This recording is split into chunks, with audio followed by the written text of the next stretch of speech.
Cette fois, j'ai envie de tester un de mes modèles. C'est un modèle qui permet de générer des scores en lien avec des images. Et je voudrais le tester pour voir si il est vraiment adaptatif comme je le souhaite. Et donc faire un essai en le modifiant pour pouvoir générer des scores pour tous les joueurs du LOSC. Donc j'utiliserai pour ça un fichier TSV. Donc j'ai un Google Sheet qui me permet de générer le TSV. J'expliquerai rapidement après. Dans un premier temps, je vais d'abord avoir une autre mise en page parce que je voudrais que ça soit charté un peu au LOSC. Je vais aller chercher une photo de joueur et le logo. Alors j'ai tout scrappé depuis le site du LOSC en fait. Donc on commence le test. Normalement je dois pouvoir remplacer l'image de cette manière-là.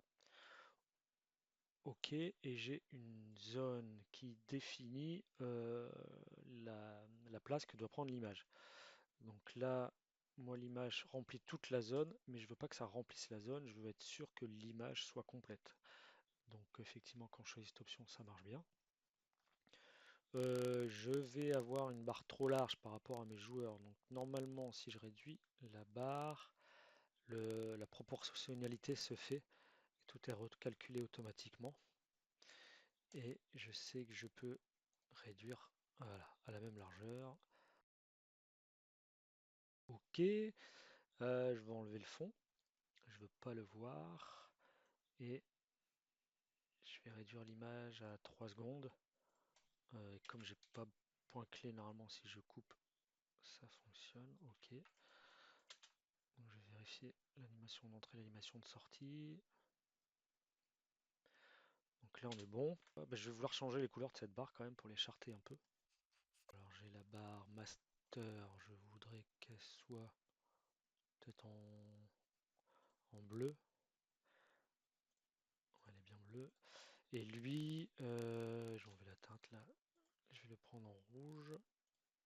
J'ai un effet qui me sert à rien ici. Il faut que j'active.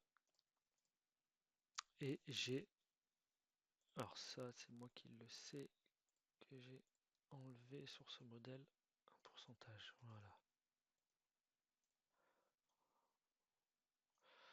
OK. Et normalement, alors quand je rentre une valeur ici en pourcentage, elle doit s'adapter par rapport à la proportionnalité de la barre. Donc 100%, ça doit tout remplir. Ouais, ça remplit tout. Sauf que ça rentre en 2 secondes. Oui, ça rentre en 2 secondes. Donc 3 secondes, c'est un peu court. Donc on va faire une animation de 4 secondes.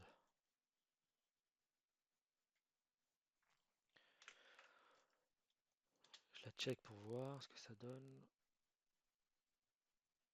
Ouais, ok, on va rester comme ça, faire simple. Et normalement, quand le score est trop petit, le chiffre doit bien se décaler pour rentrer dans la zone. Alors, voilà, il va sortir de la zone rouge parce que sinon, le chiffre serait trop petit dans la zone rouge. Donc là, on est bon, 10%.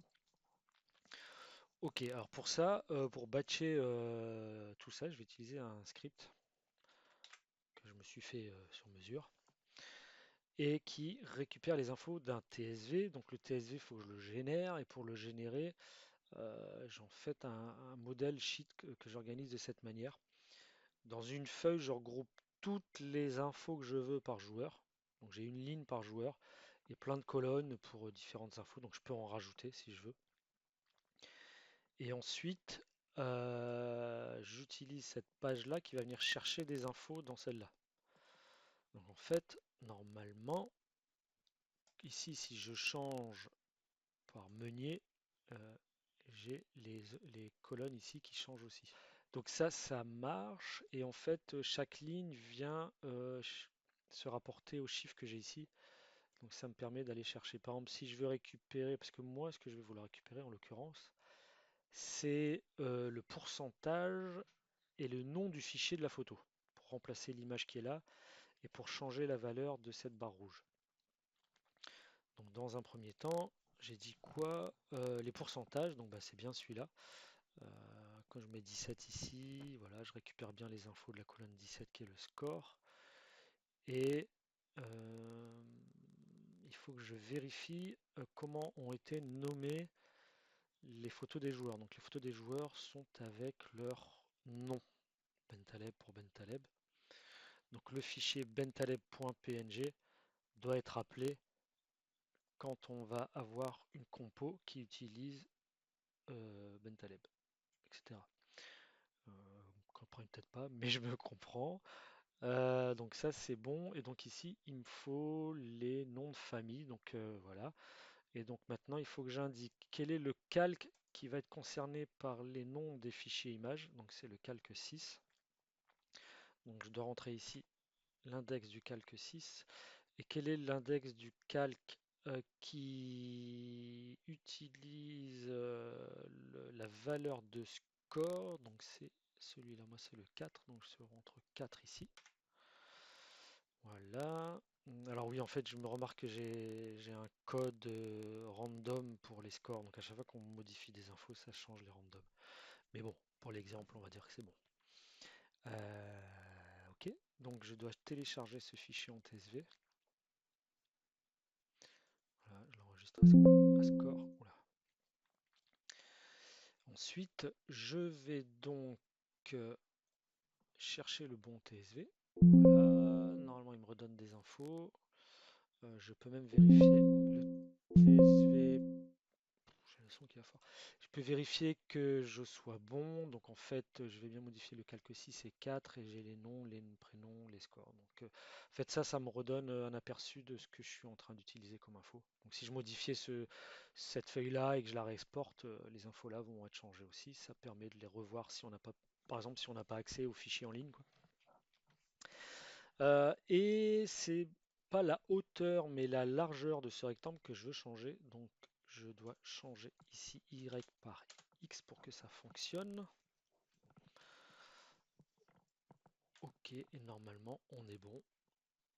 Si je viens chercher la composition en question, si elle est sélectionnée et que j'appuie sur ce bouton, il va normalement me générer pour chaque ligne de mon TSV une composition renommée.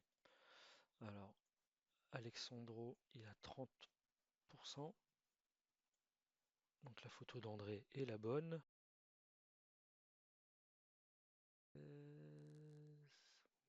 Non, André a 3. Le problème, c'est que j'aurais voulu exporter une image PNG pour vérifier que tout fonctionne. Et en plus, j'aurais voulu recadrer et pas avoir tout cet espace autour. Donc, normalement, si je fais CTRL-Z, j'annule tout ce que j'ai fait. Ok, c'est bon. Donc, j'ai modifié mon template. Je vais modifier plusieurs choses. Premièrement, je vais utiliser cette zone pour recouper ma composition. Alors moi j'ai un outil qui est là, pardon. Ok, et ça me permet de recadrer. Et mon master, il doit être en bas. Voilà. Voilà, c'est plutôt comme ça que je veux générer des vignettes de cette taille. Et je veux pas d'arrière-plan.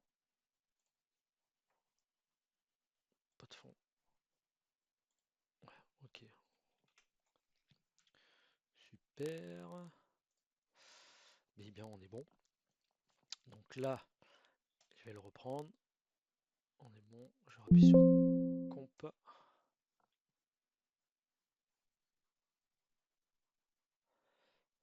Ah pardon. Je recommence parce que je vous ai dit que je voulais un PNG. Donc je vais mettre un PNG.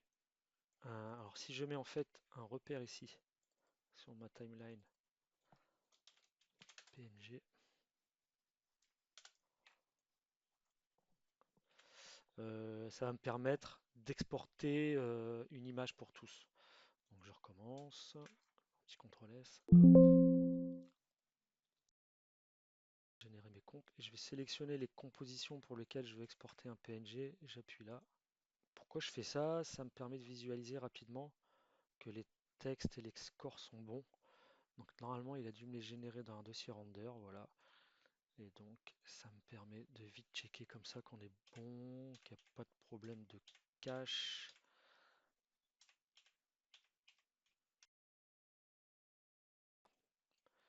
Et donc, maintenant, je vais pouvoir les sélectionner et exporter. En l'occurrence, ici, ça me sort des EasyBatch A, c'est du MP4.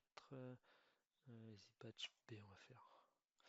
Donc là, ce qu'il fait, c'est qu'il m'envoie toutes les compos que j'ai sélectionnées pour leur mettre le bon réglage. Donc là, normalement, ça doit être du QuickTime avec alpha, ok. Et me l'envoyer dans le bon dossier. En l'occurrence, le bon dossier, c'est ce dossier render. Il est capable d'aller rechercher le lien. Parce qu'en fait, ce script fonctionne avec... on prend un dossier, il faut que tout soit placé dans le même dossier. Mais à partir de là, après lui, il sait créer le dossier render au bon endroit et générer au bon endroit. Donc là, ok. Ok. Donc voilà, il me les a tous exportés, j'appuie, il va me les mettre dans le bon dossier.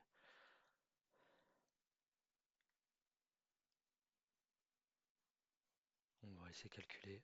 Je reviens. Donc voilà, il a fini de calculer. Alors, il les a nommés automatiquement par rapport à au nom de la composition que j'ai mis.